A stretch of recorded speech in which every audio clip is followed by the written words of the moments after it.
Hey guys, and welcome to this episode of Starter Set. This is Season 2, Episode 10, and we're moving on to a new game today. Hey, real quick, come and join us on Discord. If there's a game that you've been playing, a card game that you'd like us to review and check out, let us know over there because we would love to check out a game that you've been enjoying, especially if it's one we haven't had a chance to check out before. With all that being said, I'm going to go ahead and hand things over to the crew as we jump into this episode.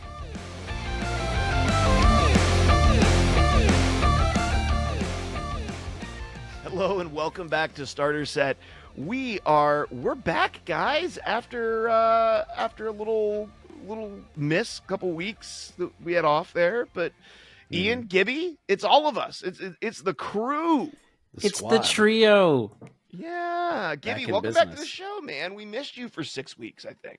Yeah, thanks. I'm glad to be back. I'm also not heartbroken at all that I wasn't on the episodes for Star Wars because I know there were 3 people on those episodes that are crazy about Star Wars, and you 3 I listened to all the episodes, and you 3 did a better job on all of those than I ever could have done. So kudos to you, and thanks again to Dead Broke Dad for stepping in my stead to provide some very valuable insight in his journey through the Star Wars TCG.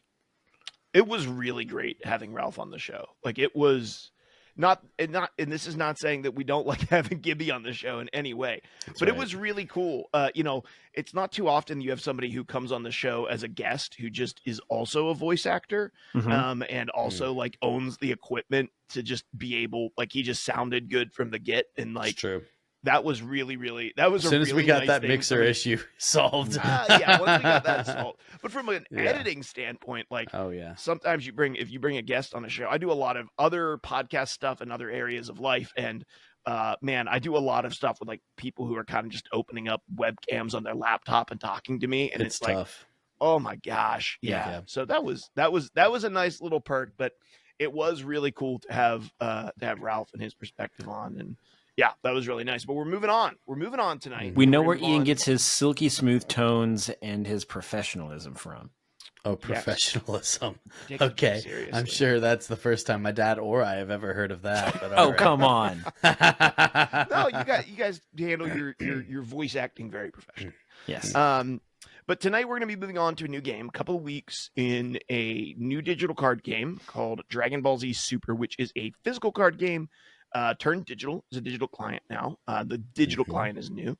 We're going to get into all of that, but we're going to open up with a question, and I'm going to throw it at Ian first. Ian, what's your favorite anime? Because we're going into the kami. That was not. I don't think that was canonically correct, but that's all right. I know where you were going with. I have never actually watched Dragon Ball Z like more than a few episodes, so yes. Right. What was the question again? Sorry. What's your favorite anime? Like, okay. What's your favorite? I got distracted there. What was your best favorite Kamehameha? You were like, I was so thrown off by Mark's terrible reenactment of Dragon Ball Z. Oh my goodness, it was awful. That's okay though. I have a lot of anime that I enjoy. I don't know if I've ever picked just one before. I think that there are some that I can look at and be like, this is like objectively brilliant, right? Like there are some, like, I think Cowboy Bebop and Samurai Champloo like are just objectively beautiful, well-told stories. I think there's the ones that I've had the most fun with, right? Like Naruto, growing up as a kid, at my grandma's house watching Naruto. That was pretty great on Toonami, I do think, though, if I have to pick just one, the one that I've been the most hype about and what I've enjoyed the most recently as an adult has actually been a comedy anime called Spy X Family. I've heard great stuff about that. It is absolutely incredible. It is hilarious, and I want to be clear because as an anime fan that is also American, I'll be the first to admit that a lot of anime humor sucks for American tastes and just isn't funny. Gibby and I were talking about My Hero Academia recently, And I love that show from a world building Spoiler perspective. alert. The actions are great. The action sequences are great, but like the humor is awful and not funny and just cringy, right? And that's our American sensibilities. Spy X Family manages to completely subvert that. It is absolutely downright hilarious. The concept being that there is a spy from one country who is ends up having a pretend marriage with an assassin from the other country. They don't know that the other is the other, and the only reason they're together is because of a adopted daughter that they have to pose so they don't get caught by the secret police, who is a psychic. And so they have Okay. a spy, That's a wrinkle. an assassin, and a daughter that is psychic that knows both of those things. Oh, It Sounds is, fun. yeah, it is so funny. It is so heartwarming and charming too. Hmm. And I think honestly, and I'm not 100% sure that like how at what point it becomes appropriate for kids, but I'm pretty sure this is like a relatively family friendly show, in that like I've watched it with my dad and even my mom in the room, and my mom, especially not being an anime person, she was cracking up at it too. So like Okay. it's truly just, there's a reason it's blown up. There's a reason you've heard about it, and it is fantastic. It bridges some of the gaps. Okay. I think so. Yeah. Ah, nice. Gibby, how about you? Do you have? I don't know if you're an anime guy. Like, I don't know if you're into anime at I'm all. really not. So I'm going to kind of morph the question a little bit. I mean, like, okay, Dragon Ball. I don't know if Yeah, I don't sure. know if we count Dragon Ball. I watched plenty of Naruto growing up, but what I'll do is say, um, Ian kind of led into it, is that I had a couple days at home where I was by myself, and I was like, oh look, My Hero Academia just got added to Netflix, or maybe it was already on there, but I decided to start watching it from the beginning. And I've heard people talk about My Hero Academia all over the place. I was like, let's give it a shot. I'm not against anime by any means. It just hasn't been my particular like choice form of entertainment, of like shows and stuff like that. So I decided to give it a shot, and I really like it. I sent Ian a really random like picture of my TV of me watching it as like proof that I was watching it from the beginning, and I gave him the quote of "I stand for justice, not sound bites." And which was funny to me. I don't know if that was meant to be comedy in the show or not, but I found it hilarious. And I am enjoying it. I said the only thing that I'm not liking, I was like, if the main character Midori would stop crying, then this show would be fantastic. And he's like, well, you better get used to that. He's going to be doing that a lot throughout the entire show. But I'm not going to stop watching it. I've really enjoyed it so far. I'm probably 2/3 of the way through the first season, and in my spare time, whenever I am alone with Aubrey or just by myself, I'm going to be watching that. Mickey Mouse Clubhouse with Aubrey and Bluey. So I know those aren't considered anime, but those are my dad's shows for now. So yeah, Yeah. Did you watch the new extended Bluey I haven't got episode? there yet. I'm doing it in Just came order. out? I'm doing it in order, but I've heard, just like you guys have heard about Ian's pick for anime, and that's blowing up. I've been hearing about Bluey, which is blown up, and I'm all about Bluey. Yes. And well, you know what? I can't get into Bluey, but the latest episode, man, definitely worth checking out and Bluey is my watching. favorite anime. For sure. So, okay, Bluey's my favorite. For me, I'm not really an anime person. Like, I've never been a huge anime person, and I would equate my like for anime to like the person who says they love Mexican food but has only eaten Chipotle.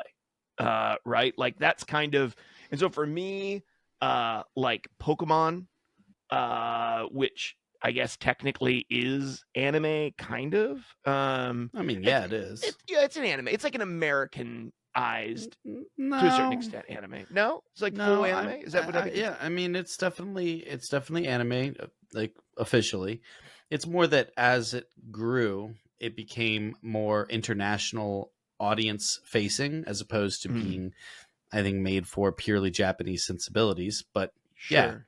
no, for sure. Well, I season 1 of Pokemon specifically is one of my absolute just favorite animated series of any kind. Um, and the other thing that I did really like, I watched Brotherhood, Full Metal Alchemist Brotherhood, And Fantastic. yeah, that's one of the only, and I've sort of dabbled.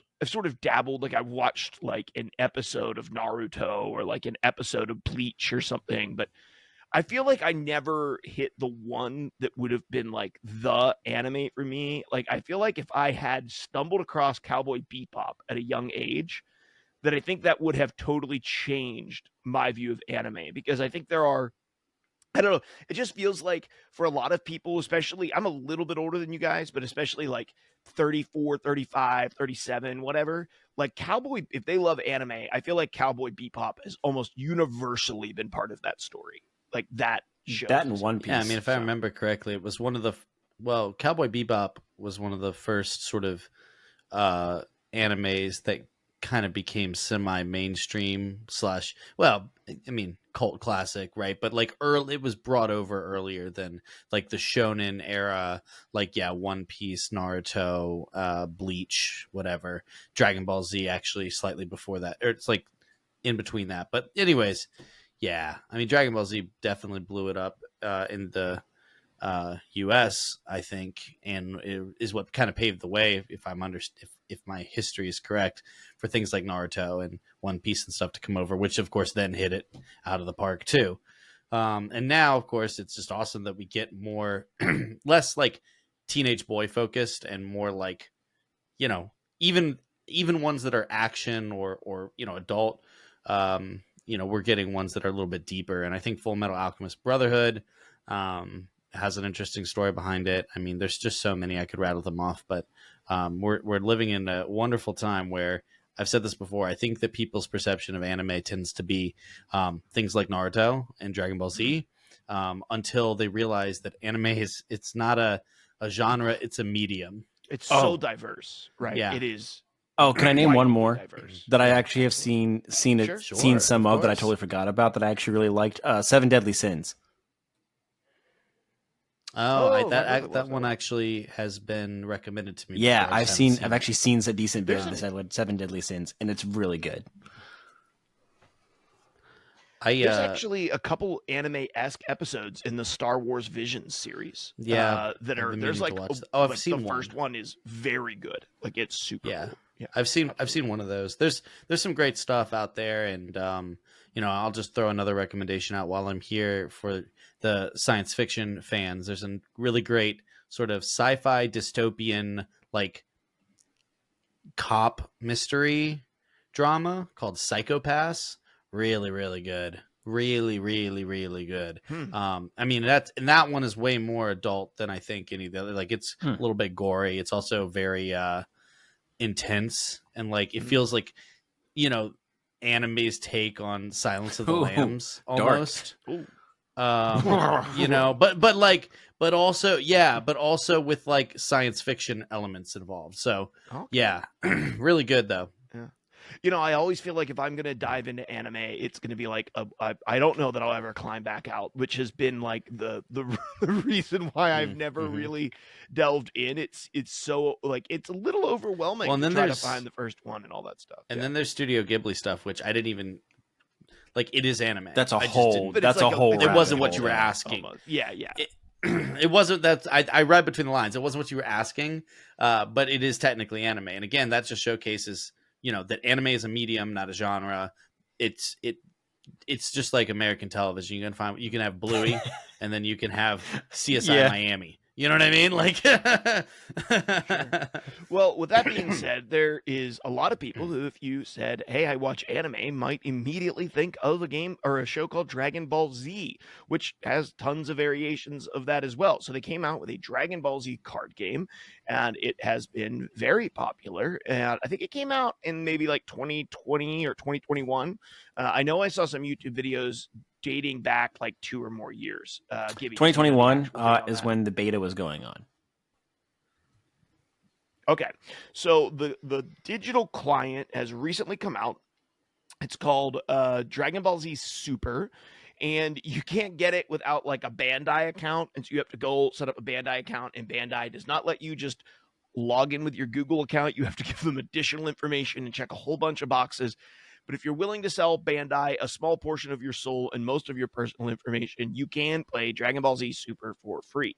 I'm going to give us a quick overview of the game. In this episode, we're going to be talking about first impressions and interesting or unique mechanics that we found in the game. And next week, because this is a two-part one, we're going to talk about what we liked and what we didn't like about the game in our short play of it, and then talk about whether or not we feel like it's a game that we're going to continue to play in the future, giving it a thumbs up or a thumbs down. Quick overview of the game.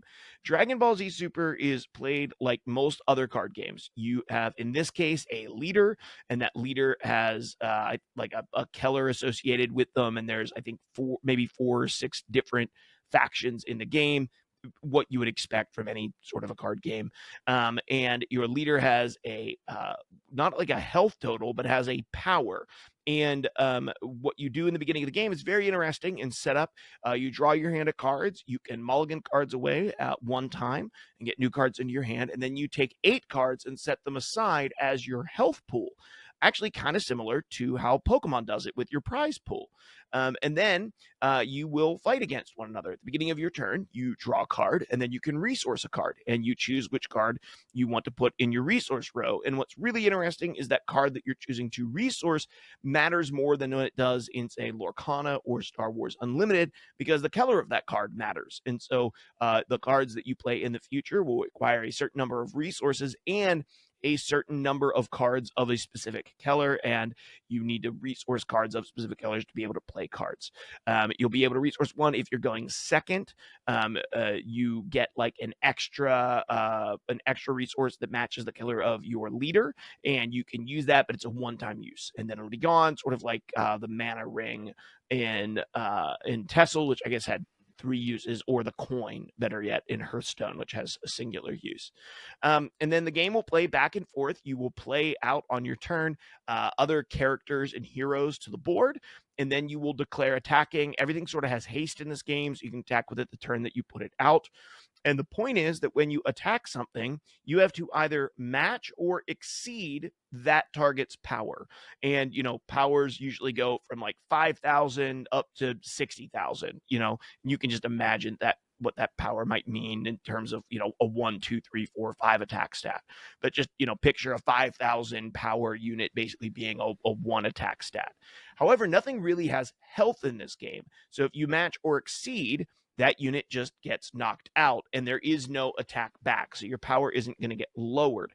However, I think one of the cooler mechanics, which we will talk about today, is after you declare an attack, you have a power-up phase, which allows you to use other cards in your hand or even other cards that you've played to the board, sacrificing them and stacking power from them in combo onto the unit that you're using in order to power it up.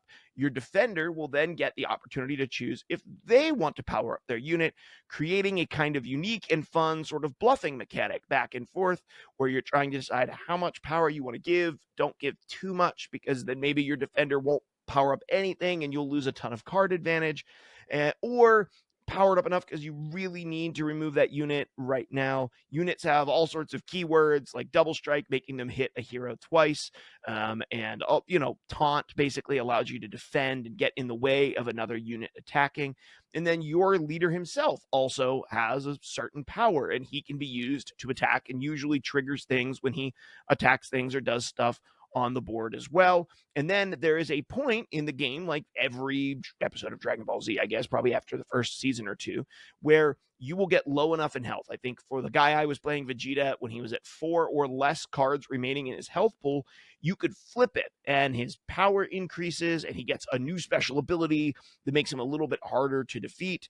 And then you can continue to face off against your opponent, attacking his units or attacking his leader. And you have to, of course, get high enough attack on your units to be able to actually get damage in on the leader, because if you ever get less than the power that the unit has that you're attacking, they just block it and completely nullify the attack. I think the last thing that's interesting is you can't actually attack a unit on the board unless it exhausted on its opponent's turn. And so very similar to Lorcana, you have to make your units vulnerable in order for your opponent to be able to remove them. Maybe lastly, there's also sort of I don't know what they call them, like extra cards, or they're actions or spells basically, and they're Extras, one-time use abilities that might power somebody up or extras or do something special. But it's basically this combination of playing characters out on the board, powering those up, figuring out when you want to combo. Oh, and maybe the last thing that's interesting is the thing that is the opposite of Pokemon is that, and very similar to the Elder Scrolls Legends, is when you lose health. Let's say your opponent hits you and they get one hit through on you. It doesn't matter how much damage they do, it's going to remove one health. You actually draw that card into your hand. So as you lose health, you also gain card advantage throughout the game. I think that's a pretty good overview of the game. Is there anything that was like really important about it that you felt like I missed, guys? I feel like I had. Yeah, I think the only thing I would add from a unique perspective, or just as a phase, similar to other card games, you get the ability. You start with 6 cards in hand, I think, to start the game, and you actually have a unique decision. Unlike other card games that we've played, like I'll say like Legends of Runeterra and other things, you don't get to choose if you want to mulligan certain cards. You have to mulligan your whole hand or keep your whole hand. So they're like, it's a wholesale, it's a fire sale, baby. Like, what do you want? Do you want a whole new hand because you don't like some of the cards that are in there? And maybe you roll the dice, or do you keep it and maybe utilize some of the less favorable cards to go into your drop row? Which is your resource row is your drop pile. Yep, that's what it's called, the drop row. But yeah, they have new names for every part of the board, which is super annoying because they didn't use any of the normal. Like the discard pile is called the lost, or I can't even remember what it is. They use something a little bit different for each one, but we're that's gamers, your drop pile. I'm sorry. Yes, Ian, first impressions. Oh, that's your drop pile. Yeah, the resource row. They use a different word than exhausted for using them. And it's like, okay, I had to sort through all of the language, which we've talked about the card game designers summit, where they all get together and decide on what words they actually want to use for these type of things. Okay, I'm going to hand things over to Ian. Ian, give us your first impressions of Dragon Ball Z game. Yeah, so I think that Dragon Ball Z is really interesting. Like, that's my impression. I think it's interesting. I found myself going, oh, now that's not something I see every day in a card game, right? I found myself going, that's a cool way of doing this, right? I did find that there were enough mechanics that felt like an original cocktail, right? That I said, okay, I can look at Star Wars Unlimited and Disney Lorcana, and I go, hey, I love both these games. They're real similar in a lot of ways, right? And I can look at 2 other games and Hearthstone, right? And I can be like, I can see the lineage. I see where this all has traced. Dragon Ball Z feels like they said, well, okay, what is this IP known for? It's known for big, muscly anime men throwing punches and energy blasts at big, muscly anime men, and sometimes women. But let's be honest, mostly men. And so there's like one girl, maybe. Yeah. I don't know. I don't know if there are any. I guess I didn't look too deep into it enough, but I don't know if there are any like female characters that are leaders, whatever I the fought term against is. one. I fought against one after my tutorial games. So okay. Well, either way, yeah. So Dragon Ball Z not always known for being the most, inclusive, right?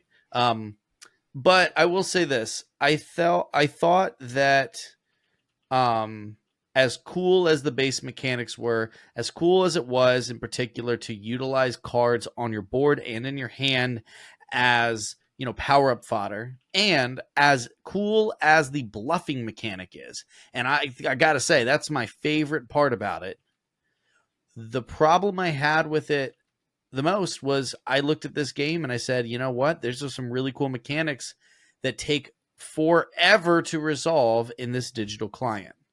This is clearly a game that is intended for somebody to quickly, okay, I'm going to declare attack with this person. I'm going to slap down 3 cards from my hand. Boom, boom, boom. Power up 5,000 points. You go. Oh, I'm going to power up 6,000 points. Okay, I win. Boom, resolve. But what I just described is not how it goes, because everything has a animation, everything has a response trigger for the opponent. Well, And it all just of There's a the lot of takes. phases. confirmation clicks in it. Am I Yes. right? Oh, Yes. yes. Yeah. So I think that the game, the mechanics of the game, I was impressed with. The port of it onto a digital medium, I was very frustrated by, I'll say. And it's a unique situation, right? Like, we have played now a bunch of digital only card games, and we have played a bunch of physical card games. And the only other comparison I have for this is the Pokemon TCG Live when we reviewed Pokemon last year, probably actually about this time, maybe in May, I think is when we did Yeah, maybe like May. it. And what was noticeable there is a lot of people in the Pokemon community don't particularly care for the UI, the way that everything in TCG Live goes. But if I'm looking at the Dragon Ball Super port, and I have no idea what the physical game feels like. I know that when I first got back into Pokemon and played on TCG Live, I did not feel like TCG Live made things more difficult. In fact, it was hard for me to adjust to paper Pokemon because they helped you with so many things. They set your prizes up for you. They did the mulligans for you. They shuffle for you. And I got to say, shuffling. Let's just be real. The shuffling, yeah, the shuffling in Pokemon is the thing. Yeah, you search your deck so many times that, like, it just shuffling everything, it speeds the games way up, right? And so even though it's not a perfect client by any stretch of the imagination, especially as established Pokemon players are looking for it to do more and to live up to it being the world's largest IP, right? But I look at something like Dragon Ball Super and I say, oh, oof.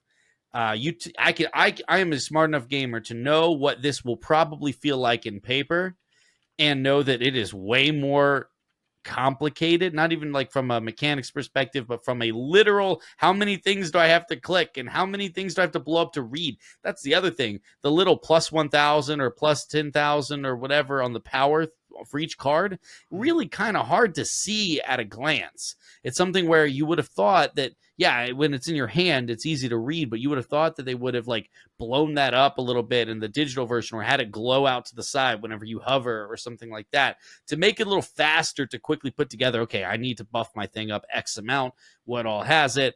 And I found myself either straining my eyes to look at it or having to right click every single card to see what it is in full screen. So now, do you think that?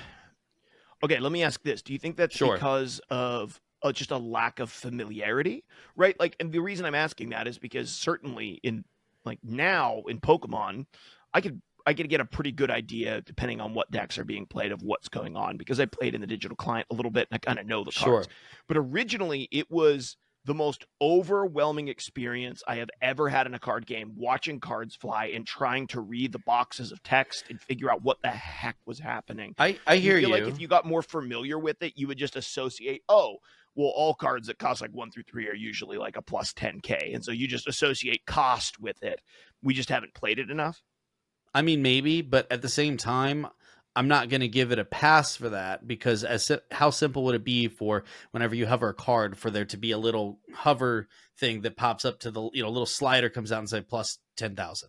It's not a very hard thing to do, and it's a thing that we talk about physical card games and how they're competing with digital only card games, right? Digital only card games are thinking very carefully about their user interface. They're thinking very carefully and making improvements to try to make sure that players get the information they need quickly and without a lot of burden and cumbersome components. And this is not the case. I'll also say I don't think Pokemon does that super well either, but the difference there is Pokemon, you have I do all of my stuff and then you do all of your stuff. This is like pass back and forth. And if every single time I have a trigger and I'm looking at my stuff and trying to figure out what I should do, I'm having to blow a card up and read it, it really felt like it disrupts the flow of the game.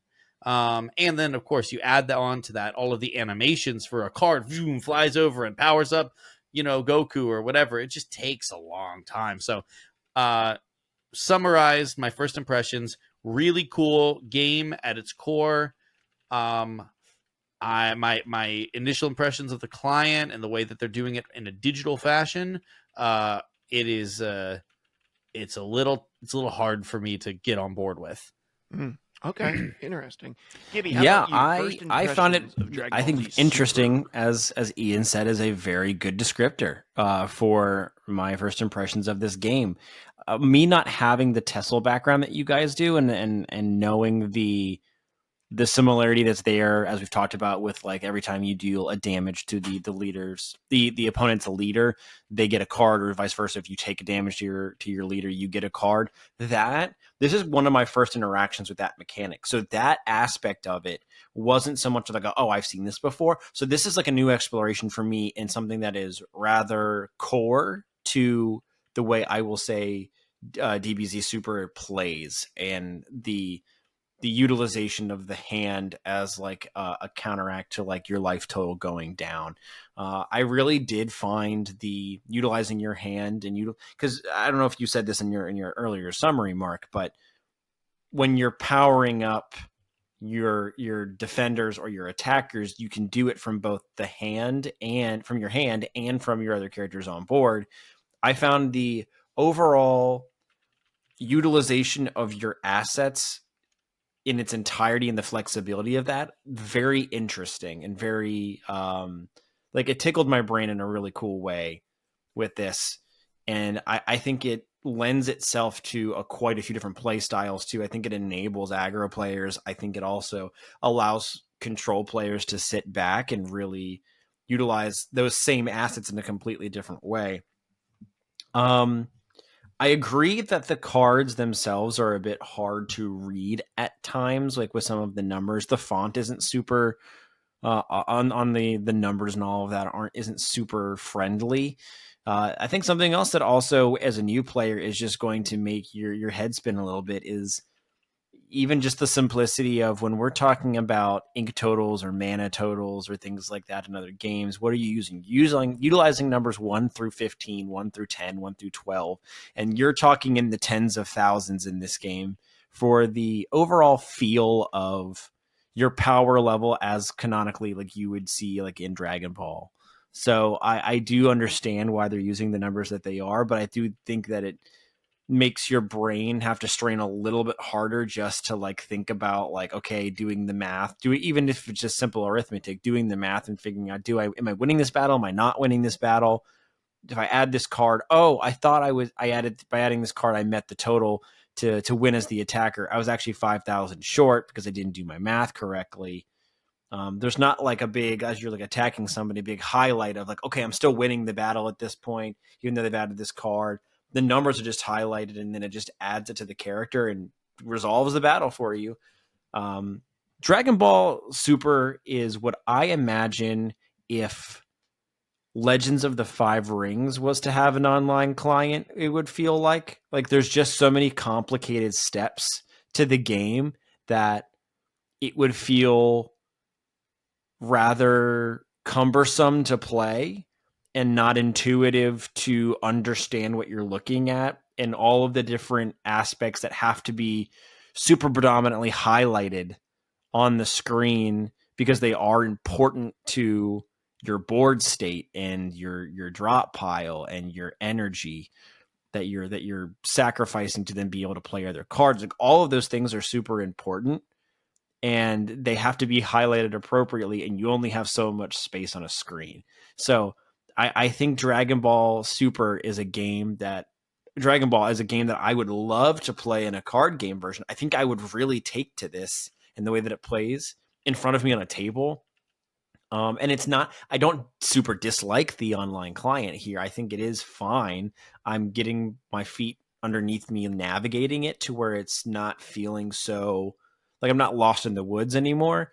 I am feeling like I understand things, but it did take me several games to then get to that point where I felt like I actually knew what I was like looking at. Like it's kind of such a simple mechanic, but even just I have to have so many energy in my pool of a certain color to then like the requirements of playing certain cards in that color was not super spelled out to me. Or it was hard to kind of grasp and figure out. There was definitely a time where I tried to play a card and it was just because I had sacrificed an extra card that didn't have that color type. So I didn't meet the requirement for this big expensive card. And that happens. Like you live, you learn, right? What I will say is I really did like the tutorial that DBZ Super gave in this. I felt like it was very step by step. It highlighted the very important aspects that did help with my learning curve. If they just threw me in the deep end and there wasn't like a well thought out and well sequenced tutorial, I don't know how long it would have taken me to figure out all the different aspects of what is a very complex, appropriately so, game.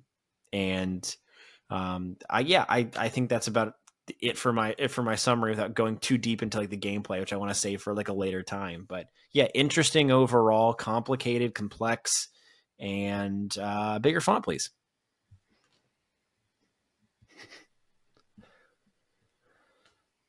Yeah, bigger font. My impression of Dragon Ball Z was, they had this like very common phrase in Hearthstone, and then in other card games picked it up. Easy to grasp or easy to understand, hard to master. Right? It was like, oh, you can learn this thing in seconds, but it's hard to master. And I think that is true of two very popular physical card games right now, both Lorcana and Star Wars. We said how crazy easy it is to just pick up and play Star Wars. And we definitely had that with Lorcana Set 1 when we were in Lexington. It was like, oh, yeah, like we can understand this game right away. But it did feel like it had strategic depth to it. And I would say that Dragon Ball Z is not that. It is not easy to understand, hard to master. It is kind of difficult to understand and probably also very difficult to master. What I like about it is there are a crazy number of decision points, right? In other games, there's not a lot of decision points. Play on curve, attack the face. But the powering up, not powering up, when do I keep something on board? When don't I keep something on board? When is card advantage important to me? Every single fight, you are making hard decisions about, are you going to sacrifice cards or aren't you going to sacrifice cards? Am I actually going to have the energy to push through once my opponent levels up? I'm going to knock them down half their life, and then they're going to get more powerful, and it's going to be a pain in the rear end to knock them out at that point. Maybe they're able to stabilize, and now they have more cards than me. Can they push the advantage back my way? Or can I push them down enough health that I really only have to get that last attack in? And then I can throw everything I have at one unit, kind of put all my chips on the table, go all in, and try to win the game in one hit, right? That last hit or that last double hit if you have a unit. Vegeta's deck had a couple of units with double hit in them, which, could allow you to get 2 strikes in instead of 1, sort of like closing that gap in an unexpected way. And because everything has haste in this game, the turn that you play it, you get to go. And it doesn't have the back and forth action economy that Star Wars nor Runeterra has, but it does have that. It's not really a back and forth. It's a little bit in the fighting, right? Because you as the attacker have to basically show your cards first. You have to say, here's the cards I'm going to show.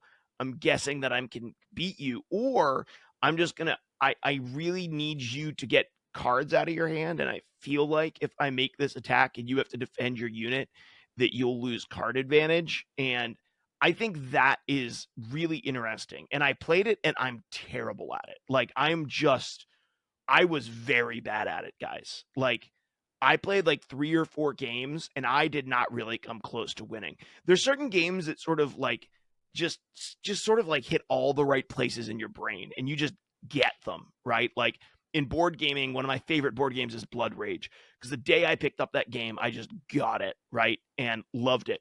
But there's another game called It's a Wonderful Life that my buddy owns, and I just can't figure it out. Like, he absolutely crushes me at this game. And in some ways, I feel like some of the card games that we've played are ones that my brain is just like, oh, I clearly see the best line of play very easily. And this is not that game. Like, this is challenging to me. This game felt to me, DBN, kind of like how you described Pokemon. Like, I'm playing it because I want to become a better card game player, because the plays aren't always obvious to me, and there's nuance in this that I would want to be able to learn and figure out because it's challenging to me. And I felt like this game did that in spades. I appreciated that about it. I the animations are a little much. Um and it's interesting because, like, the gameplay itself has a lot of polish on it. Like, it's a pretty game. You have your little mini on the board that looks like your character, and the art on the cards, like all full art, right? They're very anime-esque cards, I feel like. I think that stuff's really cool. It was really interesting because the tutorial felt like, it was thought out but slapped together. Like, they really did do a good job teaching you the rules. But then, like, I would look and I'd be like, why is the font look like that? Like, did nobody look over this to see that this font, even like the boxes that you had to click initially, like once you got in game, like the attack icon or the combo icon or the defend icon, they look really cool. But like in the tutorial, the red boxes that you had to click to work your way through it, I'm looking at them and I'm like, man, these things really look like trash. Like, they looked they looked like they didn't have shadows behind them. They didn't pop. They just looked like the most, I don't know what game I feel like, I don't know. I felt like I was playing a game that was closer to like the Heroes of Might and Magic 3 era of buttons than Yeah. like what we're dealing with today with most card games. So I thought that was kind of interesting. The one negative that I have to say is it doesn't seem like there's a ton of people playing the game, because I was level 1 and a couple of the games I got matched up against were people like 200, like level 200, and I was like, I should never, in my first 4 times clicking the play button, get matched up against someone who's level like 200 in this game. That's just silly. Like, I will say this: they didn't seem to smash me with like, "Hey, buy this pack. Hey, grab this. Hey, buy these packs." It felt a lot more like Pokemon in that way. That it didn't feel like it was a cash grab. It felt, they gave you a ticket to pick a free deck. I picked blue, picked Vegeta's deck because I knew the name Vegeta, and grabbed his deck, and it was fun. I'm just bad at it. Like, and I can't tell if that's the game's fault and I'm not, or if it's my brain's fault, to be perfectly honest with you. I'm not 100% sure, but yeah, that was my first impressions. Interesting, not an easy game. Like, now I realize why the YouTube videos that I watched originally, because I was watching some YouTube videos like trying to get a handle on the game, and I just gave up and had to watch the tutorial because I just recognized like the YouTube videos were pretty complex, and I kind of understand now why they were complex, because it isn't a terribly easy experience to explain, at least in my opinion. Did either of you guys have that impression as well? Like the tons of sort of like decision points, did it feel pretty complex in comparison to other like first sets or intros to card games to you? Well, here's something like a bit of nuance, and I may walk this back next week. We'll see. My take on it is, I well, first, I feel like Mark, you might have an easier time with it if it was in paper. I'm really truly convinced that, like, I'm having a hard time separating. It's like, what is it, like, separating the author from the fiction, right? Like, or the author from their work. Like, I'm having a hard time separating the client from the game. The game is not the digital client. It is more than that, because it is a paper first game, right? So it's one of those things where I look at this and I'm like, I think one of the things that I had a hard time with was keeping track of the information, because I'm constantly being prodded for input that I have no time to sit and think about it, and like look at things and have things laid out. I'm constantly going, okay, I know that I have resources, but where are they and how many of which one? By the time I find it, I'm being asked to do something else, right? I'm going, okay, I know that my leader has an ability. What do I click to pull that ability up so that if this was in my hands, you know what I mean? I Yeah. really think that this would be something that would become much clearer. Now, I do think you are correct in that, like any of these games, there's a lot of nuance, especially how this game is really tackling hand advantage and making it a non-linear solution. In most games that are like Hearthstone clones, you know that, like, hey, if my opponent has less cards than me, I am likely like winning the game, right? Not necessarily I'm going to win, but it is a component of the game that I'm winning, right? It's like I mean, in some games it truly feels, and this was like Tessel, it felt like your hand was closer to your health bar than your actual health bar sometimes, Yeah. right? Um, and so this is attacking that dynamic in a really interesting nonlinear way where the amount of cards in your hand is constantly fluctuating. There is a certain reliability to how many cards you're going to draw on a given turn. There's a lot of ways to manipulate that, but also that as you push your advantage, you push more cards into their hand. Yes, similar to Tessel or Duel Masters back in the day. But you're also looking at it from the perspective of like, okay, but I do have to attack, to win. I have to close the game, and the games move relatively fast or fast enough that my opponent won't always have the ability to play all of these cards onto the board, but they may have the ability to play all these cards in powering things up and slowing the game down. And so then the cards go back down, and then you have an advantage again, right? So as you defend, you lose your cards, right? But then, of course, as you are taken down and as you let your opponent go, so there are times when you go, okay, I'm going to let my opponent hit me. I don't care about defending. I want the cards, Yeah. You're right? looking for card advantage. Yep. Yeah, and so it's really interesting in that way. There's going to be a lot of depth there. However, I just want to push back on that. Um, you say easy to learn, hard to master. I think that's probably true. But I will say there is a difference between complicated and complex, right? Mm. Complex is something that there is a lot of depth to. There is meat, to the mechanics, right? There's weight to it where the decisions you make have depth and implication. I think the greatest example of that was Legend of the Five Rings, the new 5R that Gibby and I played for so long. That game was weighty. Every decision you made, there were a lot of different, paths you can take. That's a complex game.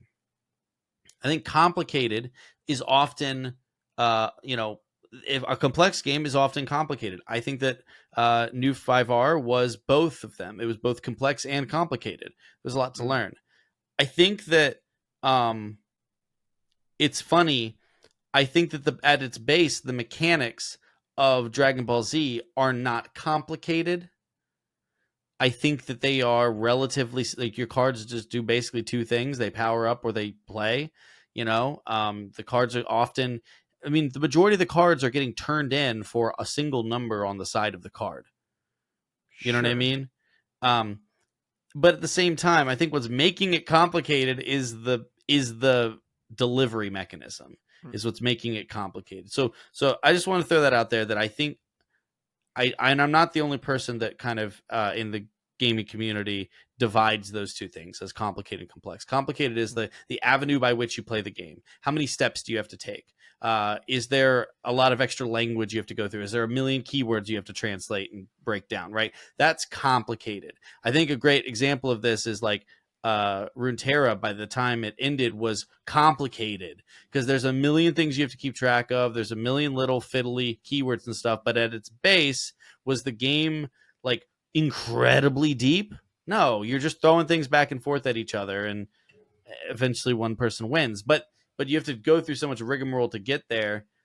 I felt that was a game that was more complicated than it was complex. So I just want to throw that out there, like that. I don't know if Well, that I answers your think that question. no, I think it does. I think that I'm not sure if this game is. It certainly has some level of complication to it.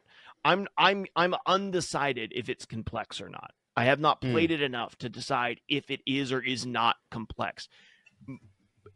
And I guess complexity also is Mhm. slightly to the eye of the beholder, right? Too Well, right yeah, because it's there's probably a certain it's on a extent. scale, you know. Yeah, if my brain doesn't work with this game well, it could be like, oh man, I feel like this is more complicated.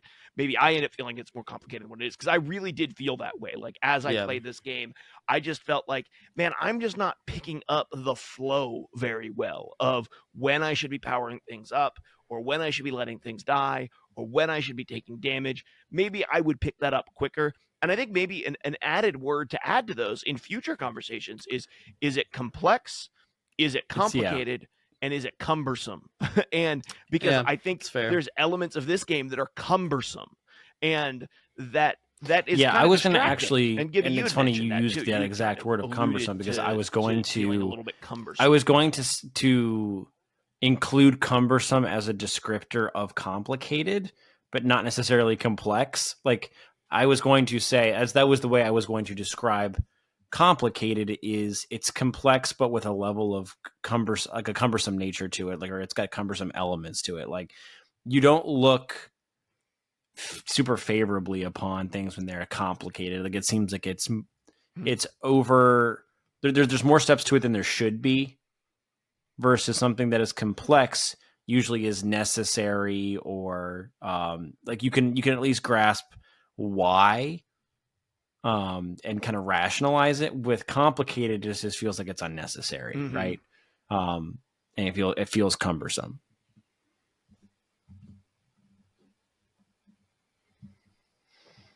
Well, there's some of that in So this game for sure. so Some of the confirming and extra clicking and stuff. It felt like a bit much. as an example, right?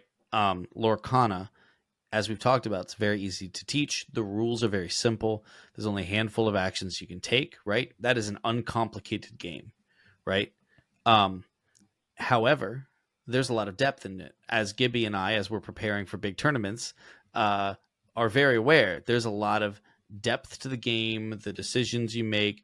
So I would argue that that is a game that is not complicated, but it is complex. Maybe not the most complex, but it is complex, and that can be judged by, like, games that are very elegant in their design, right? It's not necessarily that you have to jump through a bunch of hoops or make a bunch of little decisions. I think Pokemon is a game that sometimes suffers. As much as I love Pokemon, I am a Pokemon apologist at this point, right? But as much as I love Pokemon, it is a game that is very complicated, right? And the way that you express skill is not so much through your strategy. The way that you express skill is through your ability to properly sequence and optimize your hand Mm-hmm. and guess what your opponent is likely playing in their deck, and look at your deck and figure out what cards you have prized, and then watch your opponent's play style and figure out what tech cards they may likely be playing. Right? These are things that are complicated because the way that you express skill is through the mastery of the minutia, Yes. right? Yep. Um, Absolutely. Would agree and with that so, like, 100%. and that's not to say that there isn't a role for complicated games. Chess is the ultimate complicated game, right? Mhm. Or actually, now that I'm thinking about chess, it It's has a complex. weird, complex and complicated. I mean, the figurines are going to do the same thing every single time, but there is a ton of depth once you learn that the horse goes in an L and the bishop moves diagonally, Yeah, right? that's just, well. Anyways, and these labels we're putting on things are not always going to be perfect fits. Oh, of But I course will not. say, that, like, I look at these games and I think we can sort of lump them into these categories. And I agree with you, Mark, that I'm still not 100% sure how complex Dragon Ball Z is. I have a Hmm. sneaking suspicion that it is relatively complex, where, like, at the highest level, there's a lot, of strategy that goes in, a lot of I judgment calls that you have to make in terms of, what resources. But at the end of the day, I think we can all agree that the majority of the game is just resource management. Yeah, I think that for me, complexity comes in at two levels or two very specific things when I look at a game. I think one of those things is in deck building, right? Because complexity Sure. can be completely eradicated if because I think that there was depth in Runeterra prior to them shipping us decks and Yeah. forcing us into archetypes, right? Sure. And so I think if there's because that's the right now that's the nuance and the complexity inside of Star Wars is beating the metagame and like tweaking tech cards, all of that sort of stuff. And Hearthstone did that beautifully. Like it actually did that really well. Like the small changes you made in deck building actually made a pretty profound difference in a lot of cases, at least when I played it. The next thing is how many decision points do you have in a given round? How many times do you have to make choices? And so in a game like Hearthstone, where it's like I have 2 resources, I could choose to play this 1-drop and this 1-drop or this 2-drop. And that's really my decision point, right? It's really the only decision point for that round. This game has a lot more than that, where it has what you resource matters. And I think that Star Wars and Lorcana added that level, that new decision point. What you resource matters, and how long you resource matters. Like that makes a difference, and this game has that. But then also in the combat of like who I attack, if I attack, how much health do I want to lower my opponent? At what point do I stop? And then once I get in that, what cards is it worth sacrificing cards for this exchange? Should I do it? Will my opponent just give it up? If I am going to sacrifice cards, which cards do I sacrifice? Which cards do I need to save because I need to resource them to have the right cards resourced? Which cards am I able to just get rid of? How much power? All of those things I think are really interesting decision points inside of this game that I think will make this game complex. I think it is hard to see the complexity through some of the cumbersome animations and like clicks that you have to do all over the place that I'm feeling in reading of the cards and trying to figure out like, okay, if I right click on this card, it comes up on the side of the screen, but then I also have to scroll over the keywords and pull up a bubble to read what the keywords do to figure those out. But the abilities written down here is like when I pull up a card, it's like I got to open 4 panels to figure out what it does. And a lot of them look the same. Can I be honest with you?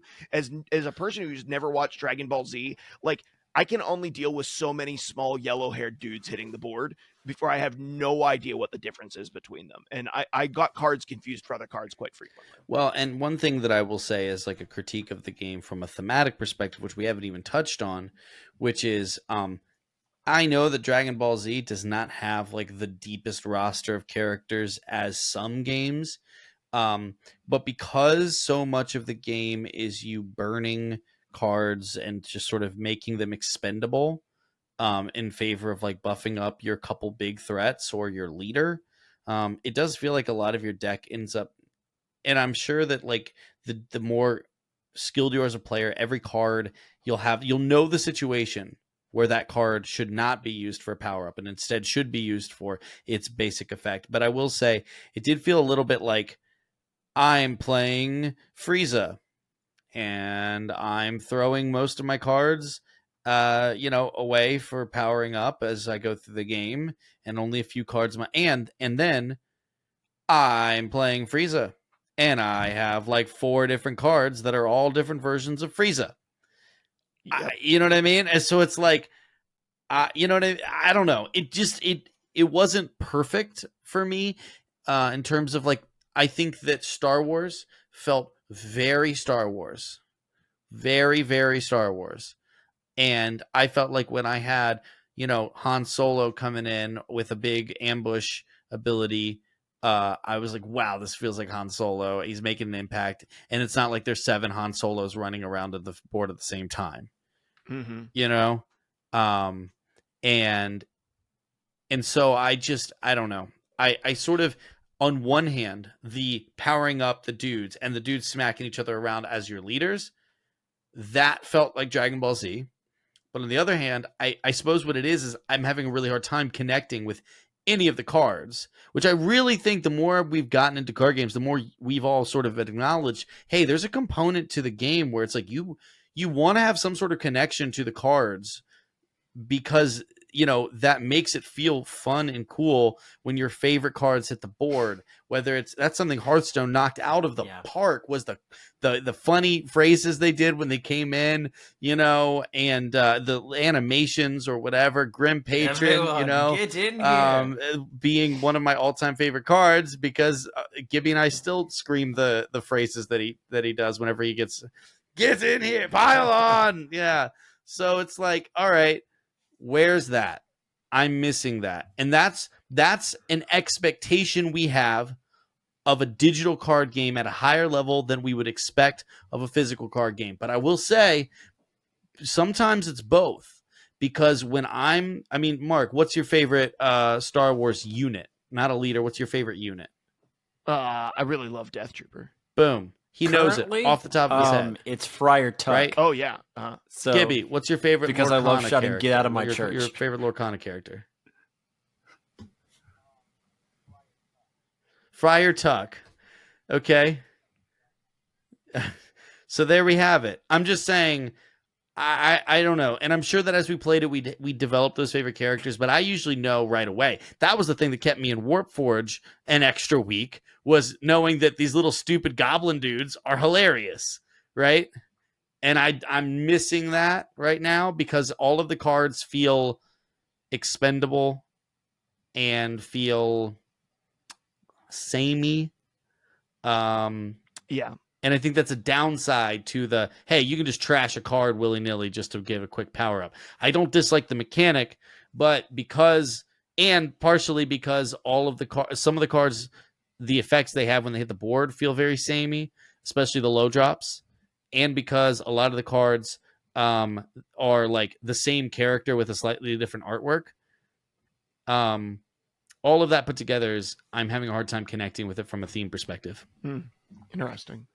Well, yeah, we have more to play. I think Gibby, this is a game that I think maybe as we play more, we will lead us to the end of the find show play here. styles or maybe find cards that we connect with more. But as we dive into Dragon Ball Super as the new player experience, which let's not forget, that's what Starter Set is that we are giving our thoughts, our initial reactions for this first episode as from the new player experience. There are some things that we are looking forward to hopefully finding for Dragon Ball Super, like the connection piece of things, or maybe play styles or strategies. For our next episode, we will be diving a little bit more into the actual gameplay of it and kind of giving our ideas on some of the starter decks past the initial tutorial that we are each initially kind of piloting, and how we feel about those specific playstyles and cards, key points, key cards that we think are important or lack thereof, and overall if we are liking the game as a whole, and maybe some of the actual more gameplay elements and piloting that we like or dislike. So we will be doing a more abbreviated, I think, look at Dragon Ball Super compared to maybe some of the other games. Yeah, we're only going to be doing 2 weeks, so we'll be giving you kind of probably more of a shotgun blast of our overall thoughts and only in-depth gameplay and our final thoughts next week, instead of spreading it out more like we would across the course of a month, since we didn't record one last week. But I think we'll have a lot more in-depth conversation to talk about next week.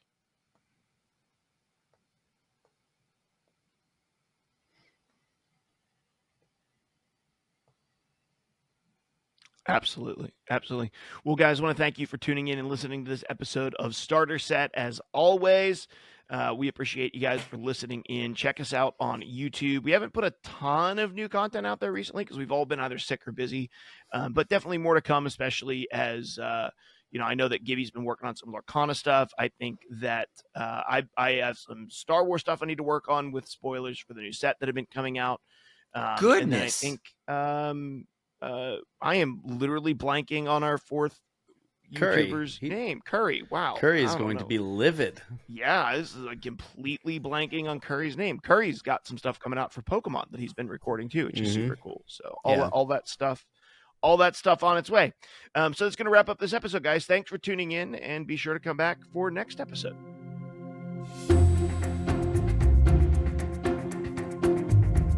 Hey guys, thanks for listening to this episode of Starter Set. Thanks for tuning in with us and listening along. Let us know over in Discord if you've been enjoying or playing Dragon Ball Z Super. And also check us out on YouTube. We're always putting new content out over there. Gibby just released a new Lorcana video. So if you're into Lorcana, he just released sort of like a deck overview. It seems really awesome. So make sure you go check that out. That's going to do it for this episode, guys. Thanks for tuning in, and we'll see you back here for the next one.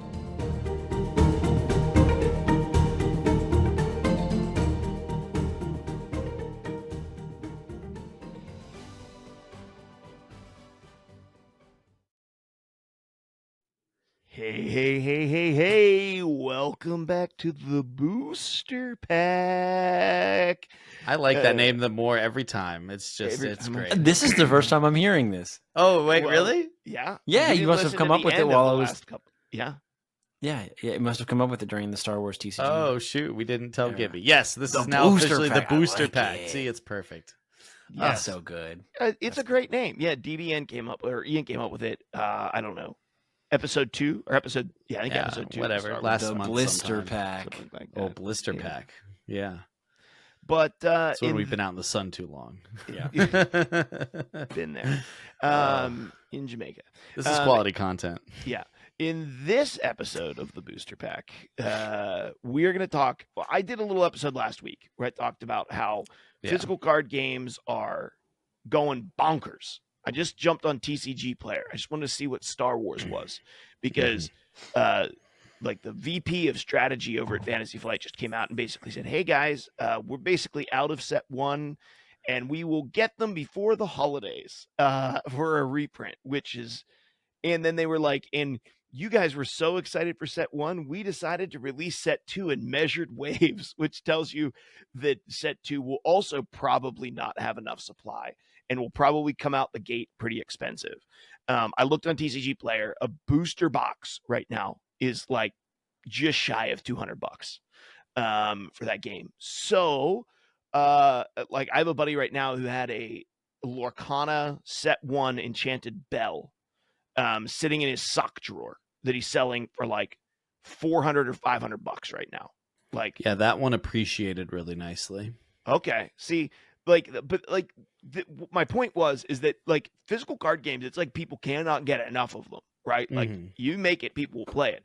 But we've seen a lot of digital card games. I think DC Dual Force, albeit wasn't a great game, but it had a good tag on it. And people still aren't frothing them out. And I think if you took DC Dual Force and you printed those dope artwork on cards and you made that a physical card game, I have a tendency to believe that DC Dual Force sells out, whether it's a good game or not, just because people are loving physical card games. And so I did a little episode basically saying, what the heck? What the heck? And we had somebody from the Discords, and they really liked it and wanted to know your opinions too. So why do you guys think that physical card games are going bonkers, but digital card games seem to be closing up the doors left and right? I'll tell you why. Social media. It's all TikTok. So I'm kidding. No, I think, simply put, and I'm pretty sure you've already mentioned this in your episode, is I think off of the back of COVID and just the amount of time that people had to spend twiddling their thumbs, thinking by themselves or clicking on a screen and like looking introspectively, people are done with doing that. They want to be distracted.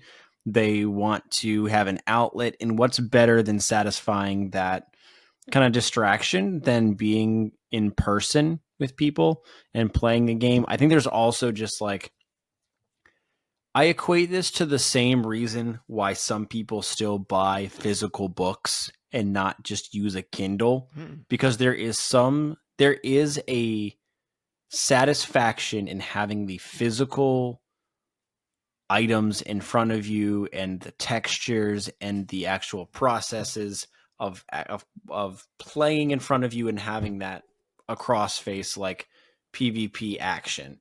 I think that is important and is hard to really replace, like an online client where there's less connection and there's less emotional attachment involved. And I don't know, like just it's really hard to replace being in person. Just like hitting, and I know Ian has said this in the past, just hitting next on a client and just queuing into a new game with a username that means nothing to you against you're playing a deck, not a person. And I think that is hard to become attached to. And there's just something so unique and alluring to having that in-person experience. You just There's something can't about compete it with being tactile, right? There's Yeah, something about it that's the word I was looking about for. the Tactile. like the slap of the card when you put it down on the table, right? That little bit, the shuffle, the being able to move the cards around in your hand as you're playing, the organization of your hand, the sleeving of the cards. There's something very great about that tactile feel of having cards in your hand that I've even gotten to a certain extent over webcam games that I just could not get. Why are casinos still big? You can play online poker all you want to. There's something about an in-person experience that just hits differently that you cannot replace. Like it's just so important. I mean, we've even talked about what are our favorite gaming accessories, and we've all named physical things. Like you don't get dope card sleeves you get a card back, which is just a generated image. That doesn't hit the same as having sweet card sleeves to actually physically put on the cards that you worked hard to collect, like and organize and put in a binder. Like it's just not the same. Ian, how about you? Anything? Any thoughts on why the physical card game golden age is happening right now, but the digital one just seems to be drying up? Yeah, I mean, I think everything you guys said is correct. I mean, I have these right now. I've got these Pokemon TCG code cards here, and I've been off camera. You guys don't know, but I've been flipping them when I'm muted, like this. What I do when I'm like playing a card game and I'm just sort of doing the fidget. Yes, I am that person, but I'm not as bad as other people, right? But I'm just doing my little fidget, right? I do love, to your point, Mark, right? You got the like. I sit there sometimes with my hand, right, and I'll just sort of do the little, with the corners, right? And when you slap them on the table, it's got that little slap, yeah. So to all of you guys' points, everything you said was correct. However, I do kind of want to throw in a comment that's going from the other. Ooh, that was a good one. That's coming from the other direction, which is why. So it makes sense why people are going back to physical card games. But what is a little bit interesting is why people are not also taking up digital card games at the same rate. There's a certain level of, okay, people only have enough time for one or two things. But let's be honest, when you play in person once a week, what are you going to do for the rest of the week, right? I mean, sure. I mean, Hearthstone was so popular because people were playing Magic the Gathering at Friday Night Magic, but they wanted a card game to play casually throughout the week, and people still want that. Like, right. So that's the question I'm posing, right? Which is like, why not both? And I think I have a proposed answer, but again, it's just purely a hypothesis. I think that looking at DC Dual Force, I think that if DC Dual Force had come out 6 years ago, I think the game would have done significantly better. Okay. Now we sort of did a little mini review of that game, not expecting it to die, because we looked at that game and we said, there's some interesting things here. There's some balance issues. There's some, UI is rough, right? But it's got some good ideas. I actually found it better than some of the other games we've reviewed over the last, year and a half. Certainly better than Warp Forge. Way better than Warp Forge, right?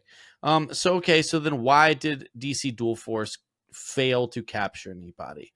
I think that we are in an age with video games where there is a gluttony of live service games, and card games are live service games. I mean, the reality is that they're only as useful as they're only as fun as the time you put into it to build your collection, right? I think that we're seeing this even in the sort of AAA game market, right? Where you're seeing these huge open world RPGs that they want you to sink 60 plus hours into. And sure, the people that have the time for that are enjoying it. But then you're seeing games like Helldivers 2 completely take off. Yeah, quick gameplay loops. Quick gameplay loops, or tight narrative experiences, something like, this is sort of a roguelike, but like Hades or like Hollow Knight, right? These games that are getting critically acclaimed are not the big 60, 70 hour RPGs, right? Or at least not at the rate that, like, think of what Skyrim was when Skyrim came out, and every month there's a new game like Skyrim. Yeah. And back then there was a dearth of those types of games, and now there's not. There's so many games that demand so much of your time that from the video gaming perspective, there's so much more competing for your attention than when Hearthstone came out 10 years ago or whatever it was. So much more. And I think that's a big component where I don't want to say that, like, I think maybe if I'm going to, I don't know, give Runeterra some credit, I wonder if this is what they were recognizing when they said, wow, we need to make our game super free to play. I wonder if it was an acknowledgement of this reality, right? Maybe they just didn't. In how people were receiving digital card games. Right. And I definitely think that, we looked at DC Dual Force, and boy, was it really hard to get a hold of some of the cards that, like, you couldn't get a hold of the leaders. You couldn't get a hold of if your favorite leader, if your favorite Justice League member was Aquaman or Green Arrow or whatever, you couldn't just pick it up and build a deck. You had to find it in a pack. Right. And, not to mention all the powerful legendaries that were, key parts of those meta decks. And, they were hard to come by. And so I understand why people were upset and felt like it was, demanding too much of their time or too much of their money in order to participate in this when they have so many other options out there. So I think that's a big reality that video games, I'm predicting, this is maybe a little negative, but, like, I'm predicting a video game market collapse in the next 5 years. Maybe 10. Maybe it makes it to 10. But it's bloated. It's really bloated. And we're seeing quality decline. We're seeing, content. We're seeing the price go up. The kinds of content are being gated behind microtransactions and expansion packs, and these things are wearing thin. And similarly, we also have so many, there was a great TikTok, thing that I saw the other day, which was these guys are coming up to a friend and going like, oh dude, you have to try Helldivers. Oh, it's the best thing ever. And he's like, oh, okay. And then a week later, oh dude, you have to go buy this thing. It's the best thing ever. What, aren't you guys playing Helldivers? No, dude, we're playing this other new thing now. And everything's moving so fast.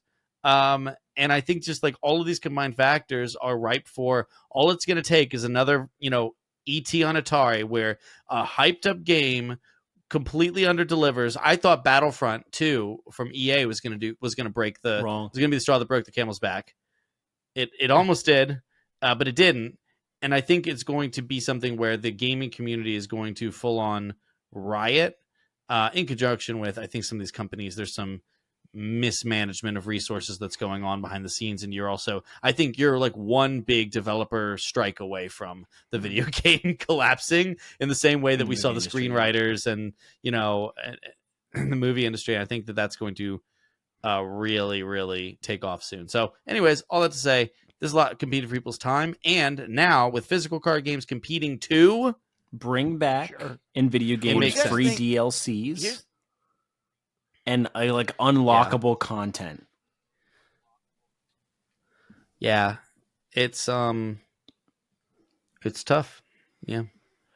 So the other thing that I was just curious about was, do you think it has anything to do with the concept of ownership?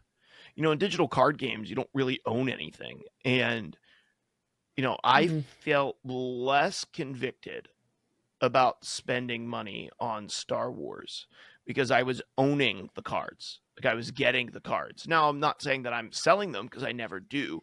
But somewhere in the archives of Mark's brain said, this is an investment. And like, I knew, like, I would never throw $400 or $500 at a digital card game. Never. I would never do it. I've never done it. But I didn't, like I was just like froth in the mouth to get these Star Wars cards. I didn't have a problem buying them, man. I liked getting the physical cards in the mail, and I like the fact that I own them. And right now, it wasn't a bad investment. My Vaders and my Fets right now almost make up the entire investment that I put into the game so far. Right, like those cards have a lot. There's a lot of value in them. Do you think it has anything to do with that? Anything to do with ownership at all? Do you think people just are are are rejecting this whole I play your game and I don't get to own or have anything.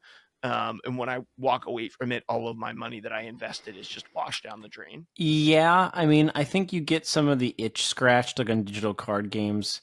I think there is the ownership piece in digital card games is different. It's more fleeting, but also more exciting because of what a digital card game is able to offer you, like a really dope board or like a animation or like a level up animation for something for like a Legends of Runeterra, like the customization and the like what you're owning on your account tends to be more extravagant but also more fleeting. Like you end up caring like 6 months down the road you care you care a lot less about it than owning those physical cards, but like the high isn't as high like with owning something in person or opening up that dope card, but the longevity and the return on value and like the joy that it brings you over a long period of time I think is there. And I don't know, I think more gamers maybe, or more, I'm kind of assuming here, I think more card game players are finding the value in the long term versus, because we're so saturated in the market now of all of the different games, like we can get those fleeting highs and those fleeting like excitement periods in so many different games, but you can't really get outside of the few hobbies, the few in-person experiences that you choose to collect, like a card game. You don't necessarily get that long-term satisfaction. I think that it's just kind of hard to replace it Yeah. when you can own that collection. And then you Yeah. can even, like, I was in high school and I pulled back out my Pokemon cards that I was collecting when I was 6. And I got satisfaction out of that. I wasn't trying to sell them. I wasn't trying to like make a whole crap ton of money off of them. I got satisfaction from knowing I collected those cards and pulling them back out and having memories. And like memories are an in-person thing that you like, it is hard to replace. Yeah. I agree with that. I agree with that. Yeah, makes sense to me. I think Yeah. I think there's a lot to unpack in terms of like the ownership component, because practically speaking, you own your account on a digital card game. But I do agree there's a certain amount of like um, possessiveness that goes into like your own collection and how you store it and how you present it. And to Gibby's point, the idea of like, oh, I have this border on my card, oh, it's kind of cool, and then 6 games later you see a different border, you're like, I want that one, right? Whereas imagine winning a playmat at your local store, and I mean, I have stories behind half of my playmats. You know what I mean? I adore my pink diamond dragon shields. They are the best. They are the superior dragon shield color, pink diamond. Boy, the cards just pop, right? And so I just, I think that those things, to Gabe's point, are more powerful. They're more longer lasting. And I also want to throw in one more little thing here, which is you can't really share a digital card game with someone else in the way that you can share a physical one. And that's true too.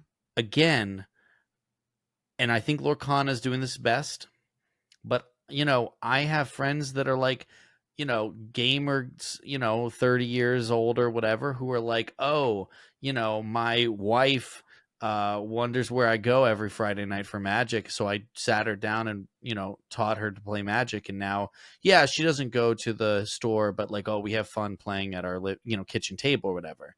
And we're seeing that crop up, and then that is faring over into people teaching their children or their girlfriends or their wives Lorcana. I mean, I am very lucky in that the group that I run is not the sweaty tryhards group.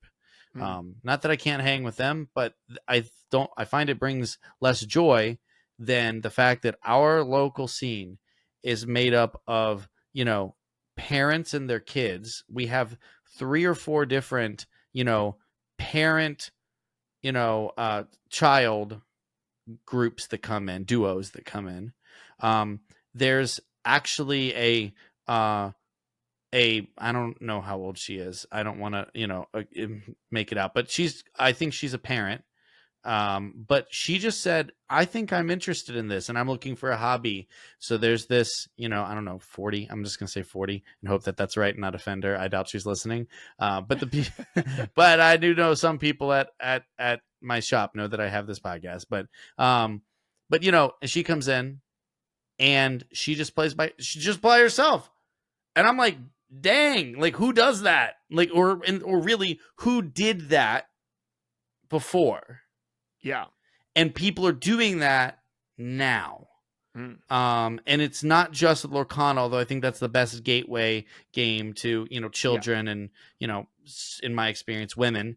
But I also think that it is being seen in smaller degrees in these other games, Magic, and Pokemon for sure. I think Pokemon's relatively, my daughter, good for that. I've taught her Pokemon.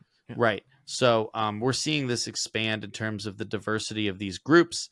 It's easier to share this with somebody when it's in paper and you put them to, and and that's more personal than saying, yo, just go download Marvel Snap. It's sick. Yeah. You know what I mean? Absolutely. I invited my brother over to teach him Star Wars and he had not really bought much. And I pulled out the Metadex or whatever and we played together. And, played 3 or 4 games. Like, I really like that. And that was cool. Like, some of the reason I bought cards was because I knew some of my friends weren't going to, and I wanted to play the game with them. I aspire to teach my daughter how to play digital card or how to play card games in general. There's a gentleman in my play group. He's actually in our Discord server. His tag is Sposy, and he's awesome. Shout out to him and his daughter Claire, who plays every single week at our Lorcana League, and she's taking some games off of people because she's learning quickly. She's a smart kid. She's only, I'll say 8 or 9. Estimate. Don't kill me, Sposy, if I'm wrong on her age. But she is learning quickly, and now his wife is playing as well. Like their whole family is like involved in like playing card games, and I think that is fantastic. It's become a medium. And to be very clear, it's not that this never happened in the past, but it was so rare. This is new. The degree to which, and I think part of it is a generational thing. The people that grew up doing this are now, husbands, wives, parents, right? And are bringing their loved ones into it now that they have the resources and the stability. It's just like D&D is less taboo now, and you're seeing more and more generations and families play D&D, and that has become an expanded medium too. Just similar to card games, it's the same thing.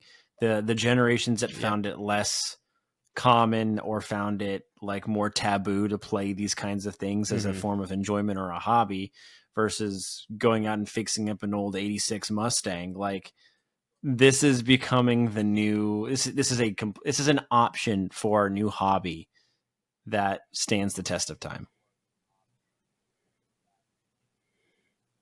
Yeah.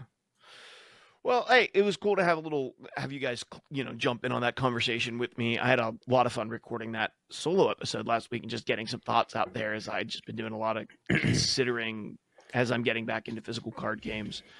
With all that, though, being said, go check out the Dragon Ball Z client and let us know what you think about it and post about it in the Discord. We're going to talk about it next week and let you know if it's something we're going to be continuing to play or not. Thanks for tuning in and listening to the remainder of the episode and getting through all the end stuff and listening to the booster pack.